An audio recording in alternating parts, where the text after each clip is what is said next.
Today I'm excited to welcome Steve Hennigs from Site Improve as our presenter for our session, 3 Necessary Activities and Skills for Effective Web Analytics. Steve is a senior product specialist for Site Improve and has worked extensively within the legal community to help firms ensure they follow SEO and web analytics best practices.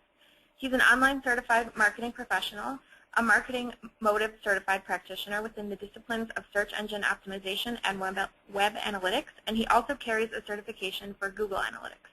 With that, I'll turn the presentation over to Steve. Thank you so much, Tanya, and thank you to everyone at One North Interactive for providing me the platform today to discuss a really, I think, interesting and necessary topic in the field of legal marketing, just looking at the bare bones necessities when it comes to the activities you need to perform and the skills you need, whether in-house or out-of-house, on hand in order to be effective in analyzing not just your website but all digital properties. And as Tanya mentioned, my name's Steve Hennigs. I'm a senior product specialist at Site Improve. I won't go through the full intro again. Couple of basic housekeeping things on my end. On the left-hand side, you can see a number of Twitter items, both my Twitter handle, the One North Twitter handle, and a few hashtags. Feel free to use them throughout the webinar today if you find anything of value. And as Tanya had mentioned, at the conclusion of everything here, we'll have plenty of time for questions that I'll be able to tackle. Backing up one, we're looking at the concept of these 3 leading to awesome. As I say, the 3+3 activities and skills. And I think this is a really important note that I, of course, am not the creator, generator, brilliant mind behind all of this. The person that I learned from through his company, Avinash Kaushik, the digital evangelist at Google, is someone I respect a great deal and learned a great deal from. And I would encourage everybody to read his blog going forward, along with all of the Site Improve and One North material at kaushik.net. His company, marketmotive.com, is where I learned a great deal about both web analytics and search engine optimization, and then there is his Twitter handle as well. So when we think about the skills and activities, if you have these 2 in place, you're giving yourself, or these 2, I guess, areas in place, you're giving yourself a really good opportunity to have success in analyzing the information and getting value from your data. And the 3 activities we're going to look through today are data collection, which really is key when you think about getting the complete picture of how people are arriving at, interacting with, and converting through your web presence. The data analysis activity, which is the most important piece of all of this, where you dive into the information and begin to be able to recommend action out of that. And then data reporting, which a lot of people do in a standard sense, but taking that to its full potential by making the information meaningful, easy to understand, and then getting it in the right hands. The beauty of these activities is that they can apply to any part of your digital presence, even though we're going to focus a little more on websites today. So social media, the website, of course, blogs, all of those types of platforms, you can apply these activities to and get value out of it. That's the nice thing about a framework like we're looking through. And the 3 skills that you will need for this to work is somebody with leadership skills to help set goals, make fast decisions, and move things forward, especially from a political standpoint throughout the firm, to make sure that action is being taken. A web analyst skill is critical here to dive into that data and recommend action to leadership so we can keep things moving forward. And then a front-end developer is someone who you'll need, at least at the outset, in order to implement any type of additional tracking necessary. Now, these skills can be 3 different people, but in a lot of cases it is 1 or 2 people with shared skills or just having those skills on hand. So it makes no difference how you prefer to do it. The leadership aspect is the only one of these 3 that you necessarily have to have in-house. You know, talking to the attorneys and working with the team to ensure that the appropriate action is being taken. The developer and the analyst are pieces you can have either in-house or out-of-house. That makes no difference how you prefer to go about that. And so I want to start here by looking at the 3 skills in a little more detail, and then diving into the activities. So for leadership, I apologize for a lot of text, but I think this is very helpful to understand what makes a good leader looking through the lens of web analytics. Is the business acumen is going to be paramount for each of these. Everybody needs to have an understanding of how the firm works, how you make money, what you're good at, what you're poor at, et cetera, et cetera. And then your leader needs to have very strong decision-making skills and be able to do it based on recommendation. Problem solving is, of course, a huge coup to have regardless of web analytics or not, just being able to think on their feet. The 4th bullet is critical, understanding digital marketing, even just the basics when it comes to the web, SEO, traffic acquisition, etc. And because everything changes on a dime in law firms or has the possibility to do so, being able to adapt is critical as well. The last 3 are more soft skills but still necessary. You know, being able to communicate well to leadership, having the political savviness to know how to get the job done when it comes to changes to the website based on data, recommending you speak more, you have your attorney speak more and getting that pushed through if the data says that, all those types of things. And then patience, of course. That's a must. Again, that'll carry across a couple of our skills here when it comes to conveying complex information. And one of the things I hope people are able to take away from this today is not just the skills and activities, but resource allocation as well, both time, effort, and money. And so the what do I cost factor at the bottom here, of course, that's going to depend greatly firm to firm what a CMO, CBDO, director of marketing, et cetera, will need to, what type of compensation they'll need. And for that, I always recommend the Legal Marketing Association's compensation survey can be very helpful. And many of you probably look at this already. The analyst side of this is, as I said earlier, really, really critical to the whole piece. They're going to do the most grunt work with your analytics tool, of course, and your analytics data. They also need that business acumen. It's the #1 skill beyond just basic analytical abilities that is necessary. Understanding the firm's business and how you generate a profit is so critical, because when it comes to diving into the data and recommending action and determining what is viable and interesting and what's worth getting rid of when it comes to all of that information, having that strong business acumen plays a great role in being able to be successful there. And of course, problem solving here is huge. You're looking at a lot of data. For some of your websites, they're very, very large and do get lots of traffic. So being able to break things down and solve business questions quickly and easily is key. And then data visualization. It's one thing to understand the data, see the data, and turn it into and understand it's valuable.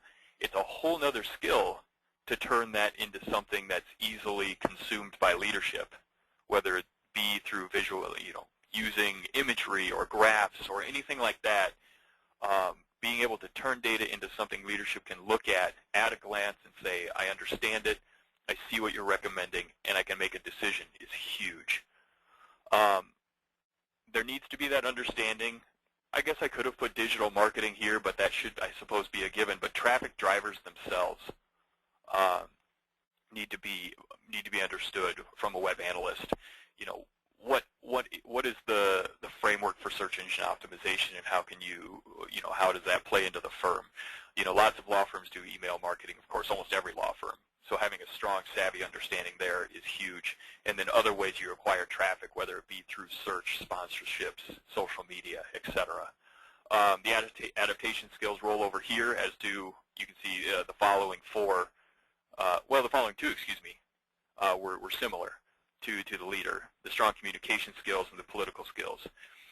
From a technical standpoint, it's not critical that the analyst knows how to code and dive into all of that, but what is important is that the analyst has a full understanding of what is possible, what can be done with your website and with a given web analytics solution, so that they can really hammer on what you guys determine is necessary to measure.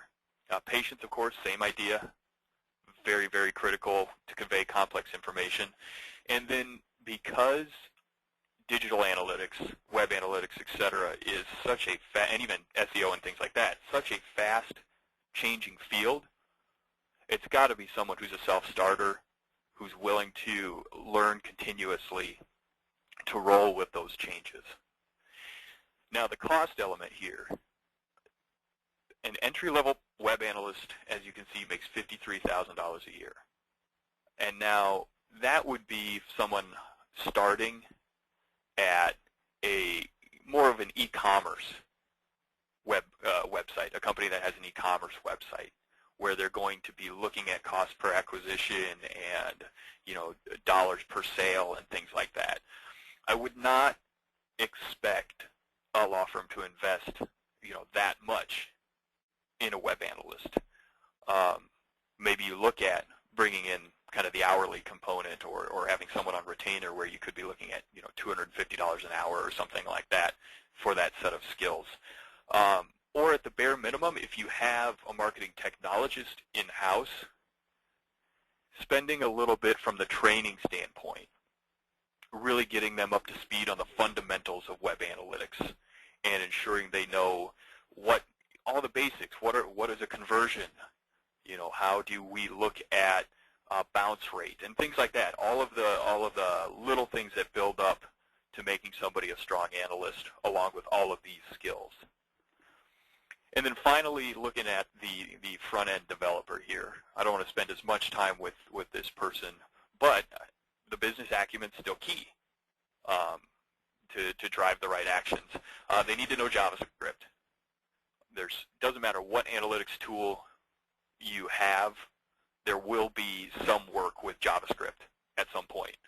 Now, this third bullet, regular expression, the language there to do some complex arguments, that depends on your tool, whether or not that skill is necessary. If you're in Google Analytics, it's definitely a necessity. If you're in Site Improve Analytics, not as much. Understanding the basics of HTML5 and cascading style sheets. The developer will obviously at some point be editing code on the site, so they should know what they're doing and the ramifications of those changes. Sometimes can be hard to find, but finding a front-end developer with strong communication skills can be a huge coup, as the analyst and developer often have to talk back and forth. Patience, same idea. Political skills, same idea. And then the programming language, whatever your site's built in, they should know it, for the same reason of the HTML5 and CSS knowledge. They're going to edit code on your site at some point with this, so they should know the ramifications to ensure nothing gets broken or goes wrong. And again, from a cost standpoint, you won't have the $70,000 per year entry-level idea. You won't have this person only focusing on your web analytics. They should also be able to assist with several other things, and maybe your marketing technologist has both skills, maybe not. As I said, this does not have to be an in-house person. And if many of you may be working with One North, they certainly have these people on their team. and so does Site Improve on our end to be able to assist where necessary with the analytical side of things. So finding the best way to take advantage of that type of resource for your firm, whether it means having someone on the team to, if you're making tons of changes to the website, et cetera, or looking at an outside source, is a decision that needs to be made, because you will need this person in some capacity to do a great job with analyzing the site or sites. And so what role does each play? You can see in the collection that's where all three are involved, and the analysis and the reporting is more to the leadership and analyst side of things. And coming back to Mr. Kaushik, he has this great slide or great idea of how your time and effort should be broken out. I apologize for the graininess of the picture, but I wanted to ensure to get this piece in. The capture piece should be 15% of your resources. Reporting, 20%. Analysis, 65% of your resources. I want that number to sink in, and for everybody maybe to think about your own internal team and how the resources are being delegated. Is too much time being spent on just straight reporting, sending out reports?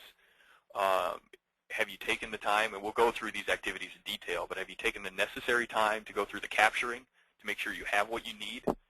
And then the biggie, of course, are you devoting enough time and effort into really analyzing the data to get the insights necessary to recommend good action?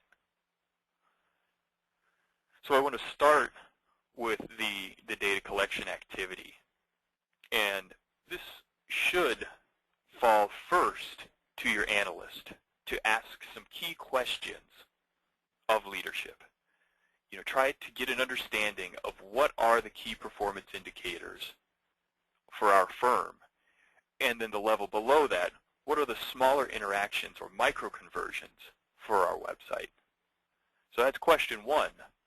And then question two, what are all the ways that we expect to acquire traffic to the site going forward?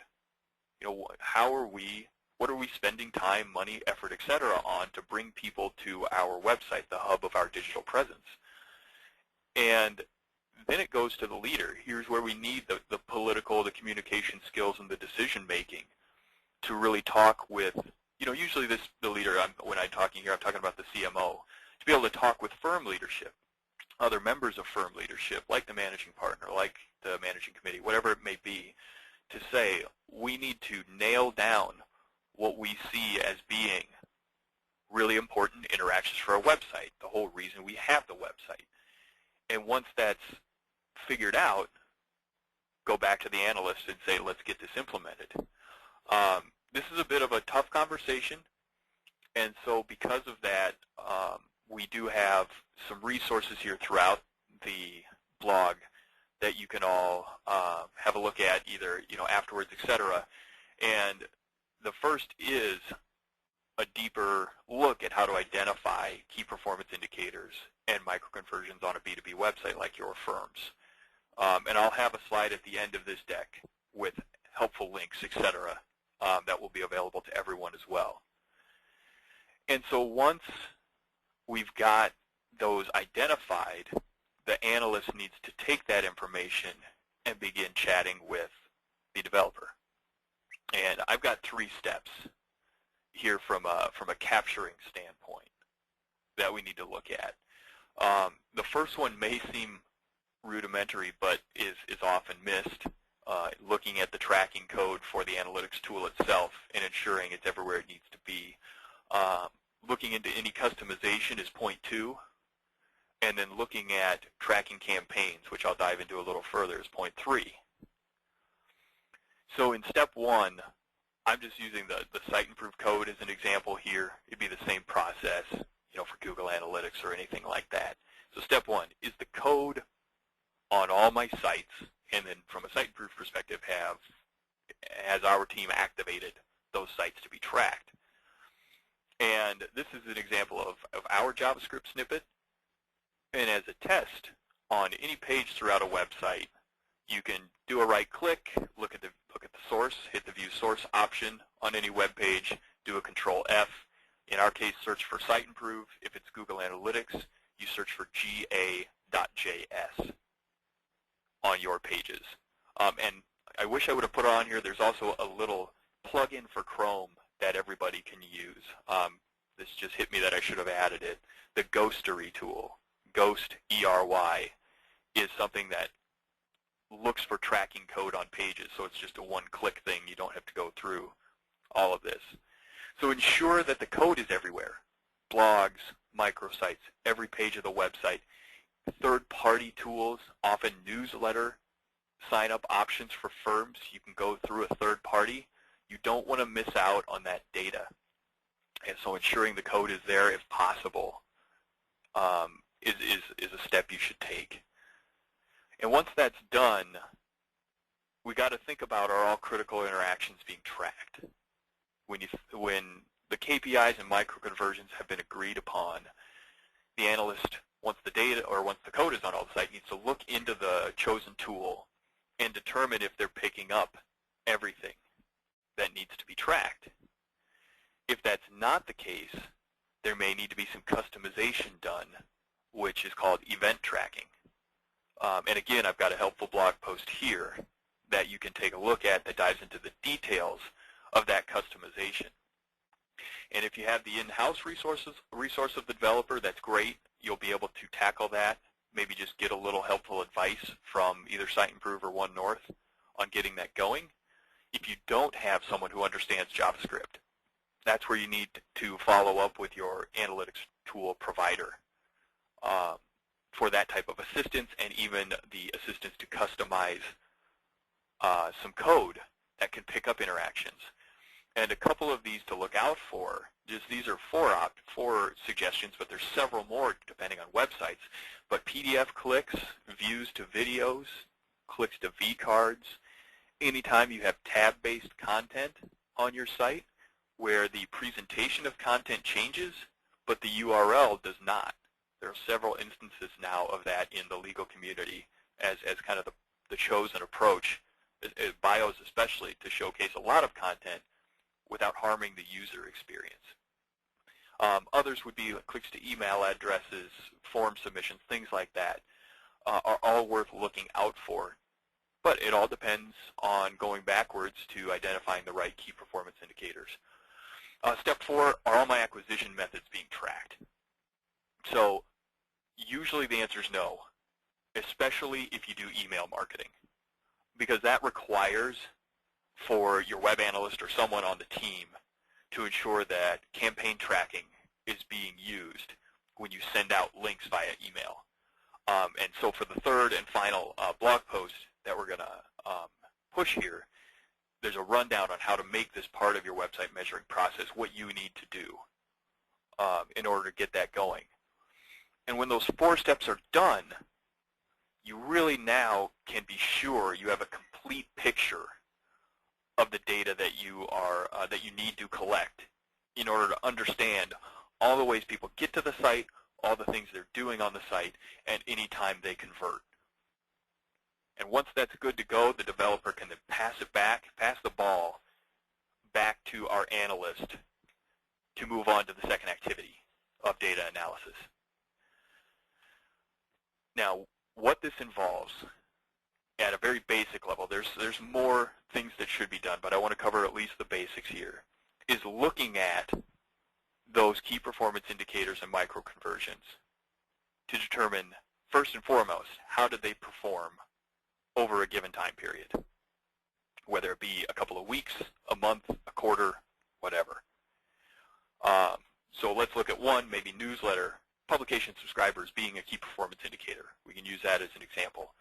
And in this fictional scenario we're providing here, maybe last month there were 300 subscribers, this month there were 400. So we've got a nice increase, 33%. And as I say, should we party? No. No, it's good to see it, but we need to ask, why did that happen?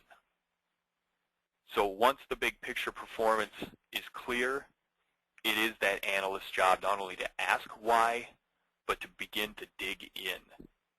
This is why this is one of the reasons this takes 65% of your resources, digging in. And the first way to dig in, and everybody should be doing this where possible, is to segment your data by one or more of these types. You can see I've got 3 here. So let's look at things from different acquisition methods, the way people arrived at the site. Different behaviors. Let's look at through that prism. What did they do on the site that could have led them to sign up for the newsletter more? And outcomes. Did they convert? Well, the first thing we looked at an outcome segment. They happened to sign up for our publications. But if we want to dive in further, we can add in some acquisition and or behavior segments that could be helpful. And so what do I mean by that? A couple of this basic rundown.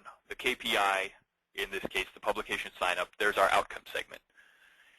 If we wanted to add some acquisition segments, we could start to look at all people who came from search versus email versus LinkedIn versus whatever that led to them eventually signing up for this publication, this publication.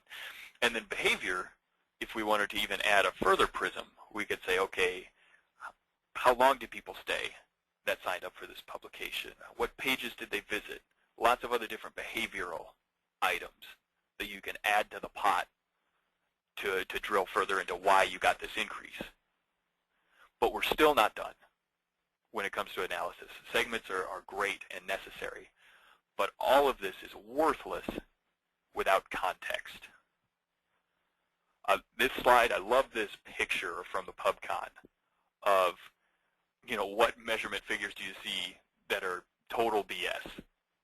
Unfortunately, the answer is all in that case, because without context, it really, really harms your ability to understand why something took place and how to take action on it on the future. So when I say context, what factors outside of the data influenced the conversion uptick? Did your attorney speak on a given topic? Did you sponsor an event? Did somebody happen to put out a ton of content on this topic that you're not seeing in your current data set? Is there something even less obvious than that where you need to ask some questions internally? The analyst should be driving this conversation. Is there something you're missing? When you have those 3, the big picture, adding some segmentation, and adding some context on top of that, what you're left with is this great idea of more valuable information, and then the outcome of all of this, the ability to recommend some actions. And so why does this, of course, that shows why this takes so long, but it takes even longer because the analyst should be doing this for all key performance indicators and microconversions, that 4-step process. And I didn't have a slide for this, but there also should be some work done looking at the data if there's strange things. You see a traffic increase of 200% or something like that. Maybe not a key performance indicator, but an oddity that needs to be investigated and find out why with these 4 steps as well. But alas, the work is not done of the analyst. They need to turn it into something that leadership can understand and make a quick decision on. And that takes us to data reporting. So data reporting is not, what it is not, is sending out a report once a month that just contains standard information with no context or recommendations. What it is providing recommendations based on the data in a format that is easy to understand so leadership can take decisive action. Big difference between the two. So in our scenario, this is just completely made up on my end and what I could fit on a presentation slide. But how people arrived in February versus how they arrived in March, big bold letters for the winners of each given month, the increased number in this case, and then we can dive into why. Why so much more? Well, in this case, we put out a bankruptcy alert in March that generated a total of 130 subscribers. That was the big news out of all of this investigation. It's as Avinash says, it's one of the critical few. You leave out noisy data and you focus in on the critical few numbers that matter. So based on that, what should we do in April? Well, let's send out 3 client alerts versus 2, because we sent out 3 in March and it seemed to work. But also let's provide some further insight into the bankruptcy alert from March, whether that be through generating a video about it, seeing if we can put together an event that people should attend because there was so much interest there. Build off, just add another content piece, whether it be another article or something like that from this successful client alert. And that's point 2 as well. Create more content around the bankruptcy topic, and maybe we place it in the newsletter to see if that medium, almost a test. Does that, if we put content in the newsletter around this topic, does that play as well as it did in the client alert format? So we know how to push content in the future. Making those types of decisions or presenting that type of information to leadership so they can quickly and easily decide what to do, and you have something to shoot for the next month. And with those 3 activities and skills, that's the rundown of the basics that we need for a solid web analytics program. The 3 skills of leadership, the development, and the analyst combined with the activities lead to a good chance for success. That's the presentation today. I thank you all for joining me. I have one small bit of content to mention for next week. Site Improve is doing another webinar on our platform on a very different topic, website content consistency, why it's important, and how to sustain it.